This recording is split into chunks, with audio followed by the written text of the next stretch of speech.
Welcome back to In Frame Brooklyn. Charlie from Real Brooklyn Films here, and we got another video.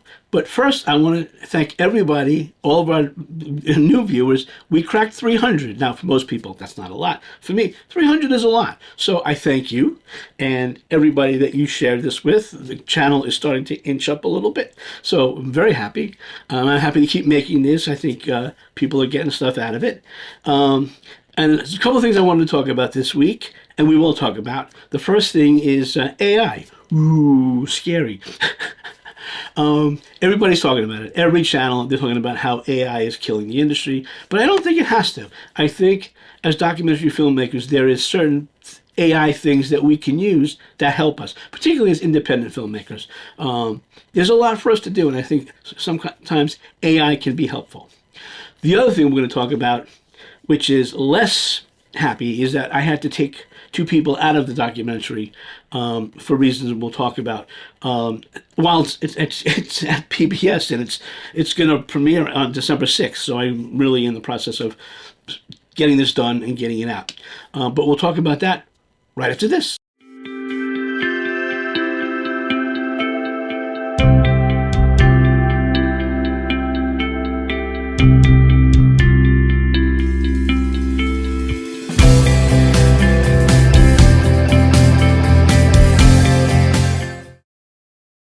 Release forms, release forms, release forms. I've said it 100 times on this channel. Get release forms from everybody in the movie. And we did. Particularly on this one, we had so many different people from different levels of lived experience on Outcast Nation.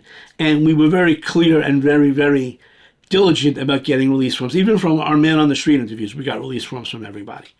But even if you have release forms, that doesn't always mean that you're not going to have a problem. And on Outcast Nation, we did. And I didn't see it coming because the person that wanted out of the film I thought was amazing and one of the earlier people that I got. But that kind of lends to the problem. When this person said yes to the film, it was about something else. I mean, it was still about the homeless world, but not quite what we wound up with on Outcast Nation.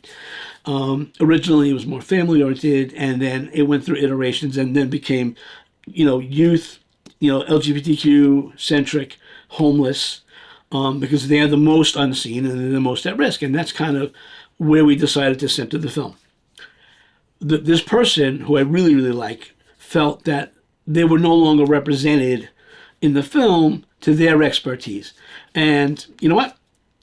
I like this person. I would never want this person to be unhappy or feel like we took advantage of them or anything like that. So I was like, yep, take them out. No questions asked. And I tell everybody, you watch the film before it's released. And if you want out of the film, you're out. No questions asked and no hard feelings. So, I took her out. I took her out and, I hope she's happy and I hope, there's no hard feelings because, it's just gone. I had to go back in. I had to do some editing and some transitions and everything, but it was easy. Not a big deal. Just do it. Don't fight. Don't try to convince them to be in your movie. It's not worth it. Ethical compassion. That's what we do as ethical filmmakers. It's not worth your soul to shove an interview in there that just because it's a good interview. If your film can't withstand getting rid of an interview, you don't have a film. You have an interview.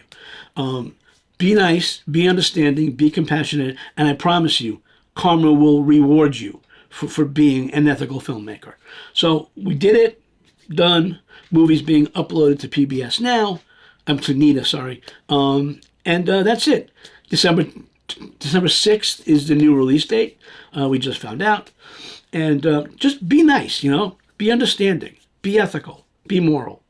I promise you it will come back to you. No one interview is worth sacrificing relationships. And you never know how it's going to trickle down. Somebody starts talking about you. Oh, that person, he screwed me over on the documentary. He made me look bad. I asked to be taken out of the movie. He didn't take me out because I had a release. And none of that. Don't be that guy. If you're that guy, don't watch my channel. I don't want those people watching my channel. But anyway, yeah. So that's the moral of the story. Release forms are good, but they're not the be-all, end-all. Your moral compass is the be-all, end-all. And that's all I'm going to say about the subject. Next, AI. Ooh, scary. After this, time for that commercial breaking news coming. No In-Frame Brooklyn video would be complete without talking about our sponsor, Follow Focus Gears, right here. Sean, down in Georgia, makes the Follow Focus Gears that we know and love. And this is it right here. And so the Follow Focus gear, the step-up ring, the caps.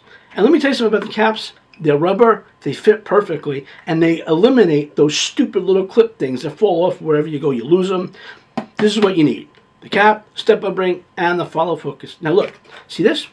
This is the gear. This is the Follow Focus gear. See? It's got things.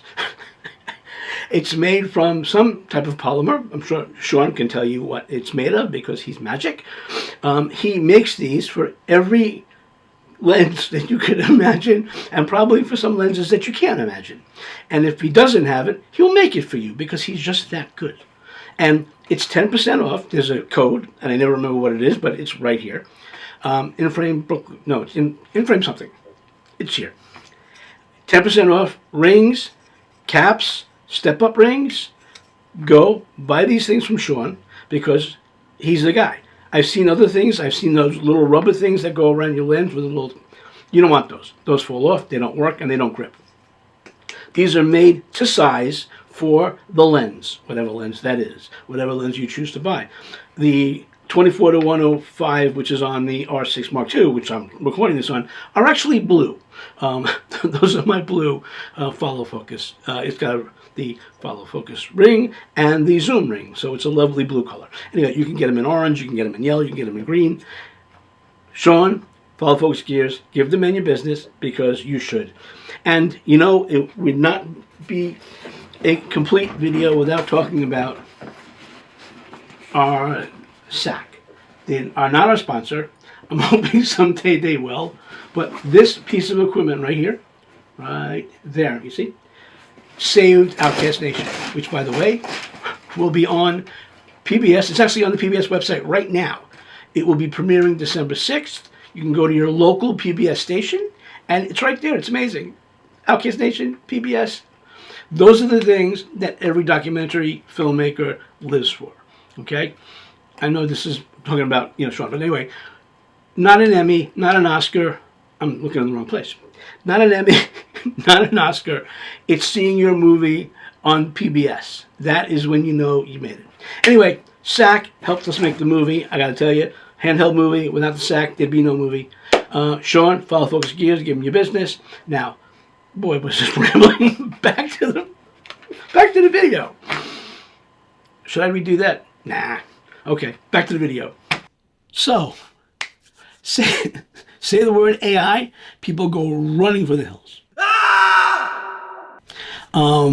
Ooh, scary. But you know what? It doesn't have to be scary. I have found, particularly on the last two films, including Denied, which we're right in the middle of now, that it can be a really helpful, fast assistant that you can't afford to pay. And let me tell you why.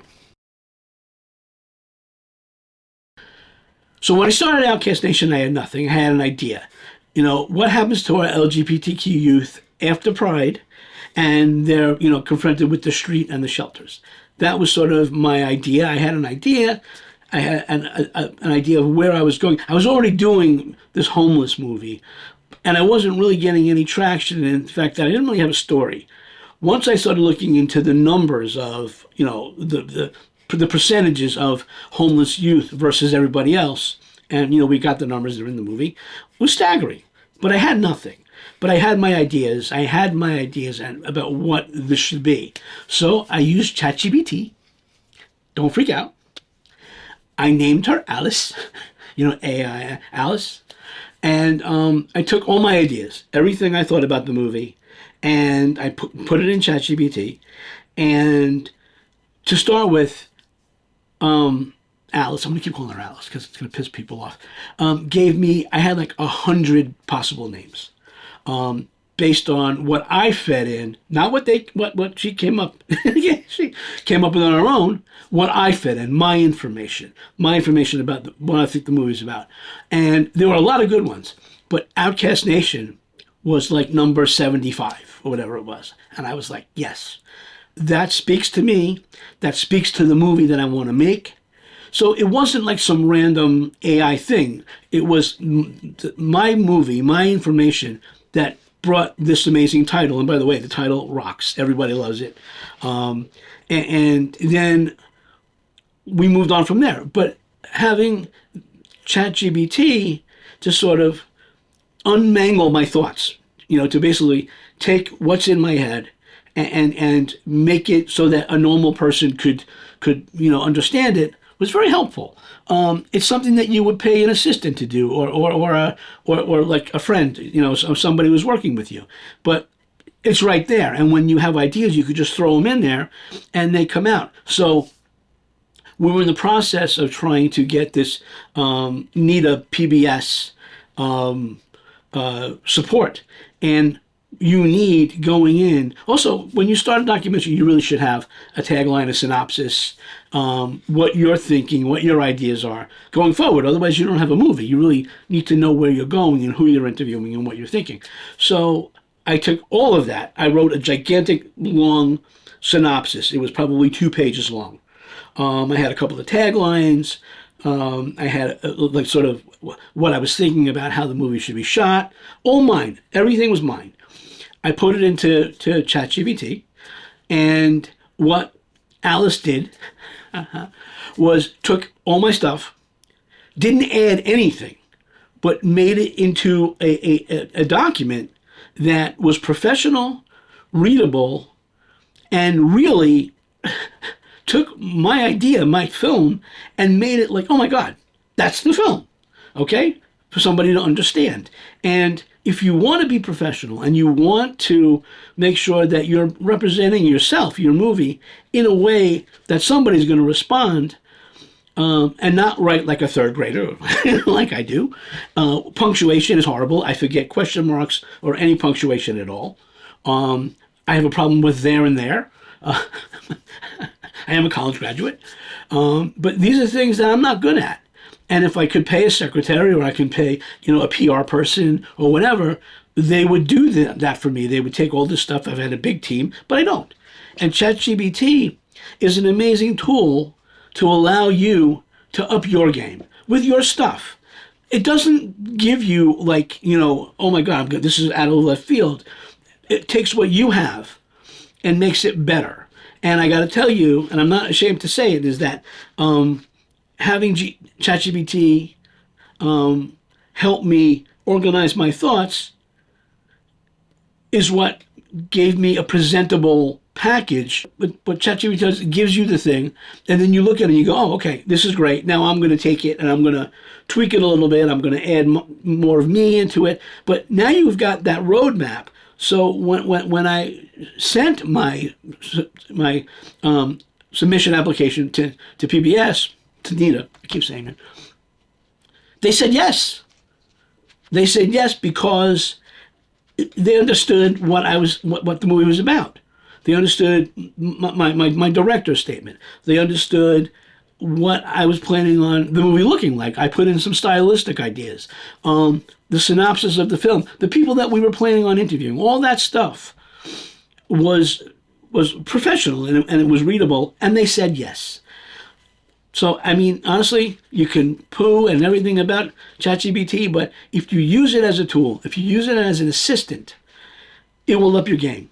And I'm sure I'm going to get all cut. Actually, I never get any comments. So I'm not really worried. Use it as a tool, and I'm using it right now for Denied. Because we are literally talking about healthcare now, and we're talking about prior authorization lawsuits, and we're talking about, all this stuff.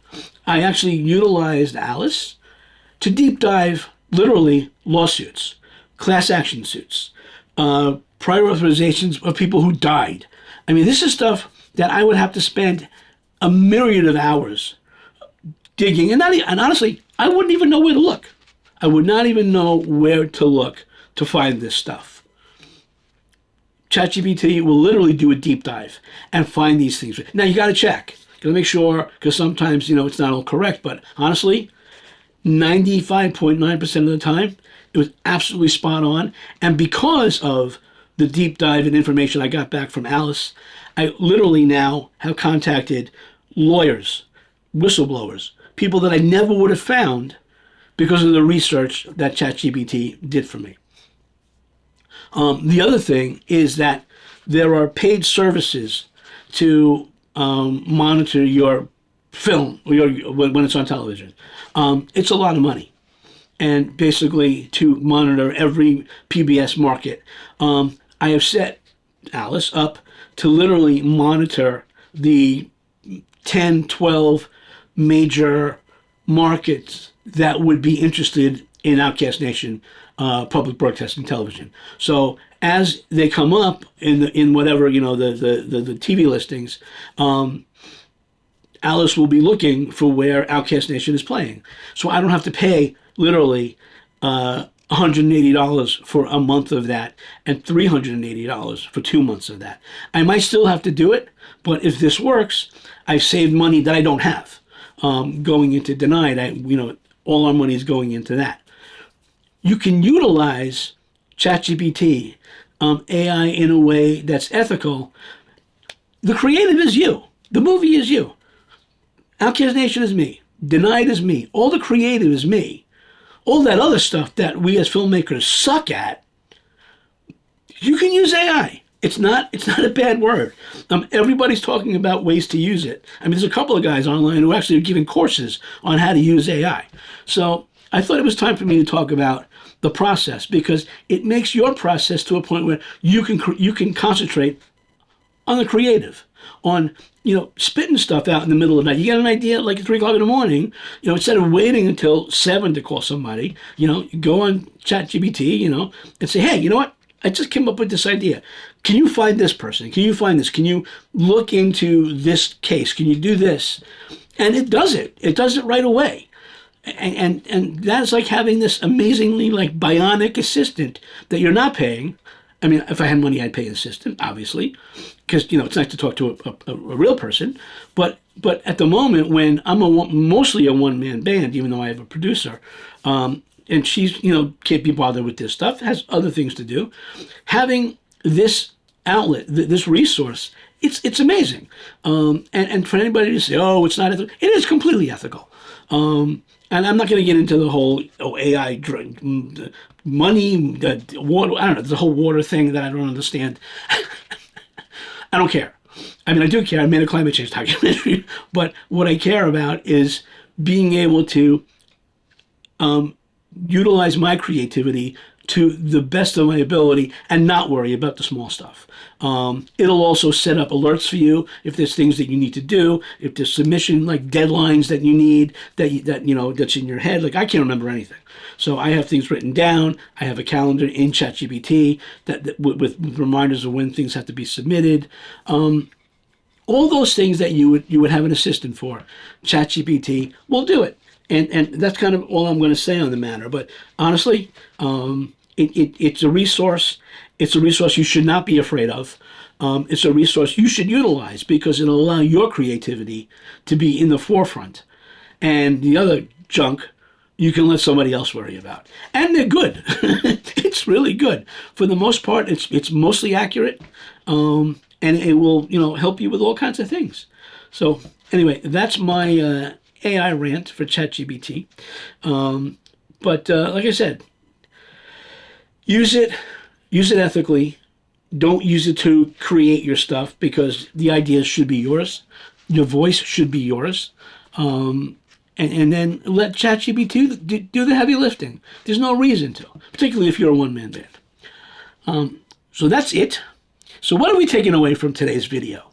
We have taken away that you need to be an ethical filmmaker. You need to appreciate and respect the feelings of the people in your movie. Don't piss people off. Don't be afraid of AI. Use it as a tool. I promise you will be happy. And that's not a long video today, but I had some things I wanted to get off my chest. I wanted to say. And Alice says hi. I'm going to get hell for that. Anyway, so new movie Outcast Nation is going to be out on December 6th. Look at your local public broadcasting stations. It'll be there. And I don't know what time. I think every station will be different. But December 6th is the date. Denied, we are going into the the crowdfunding world again, but we're rolling out a huge social media campaign starting tomorrow, actually. We're doing another Seed and Spark to hopefully raise beginning capital. We got a lot of places where things are happening. There's lawsuits in Minnesota, there's lawsuits in California, and there's lawsuits in Kentucky that we're going to be following. So we're going to need to travel a little bit. So that's coming. If you're not a subscriber, please subscribe, because 300 subscriptions, yay! If you want to learn about documentary filmmaking 101, my book, free download for anybody who wants to read it. Our proprietary documentary budget program is here for anybody to use, download. Literally, I've got 4 different budgets for Denied using that program. www.realbrooklynfilms.net. charlierbfnyc@gmail.com if you want to reach out. Please leave some comments. I'd love to hear what you think about, AI. Don't be nasty. And that's it. Keep shooting.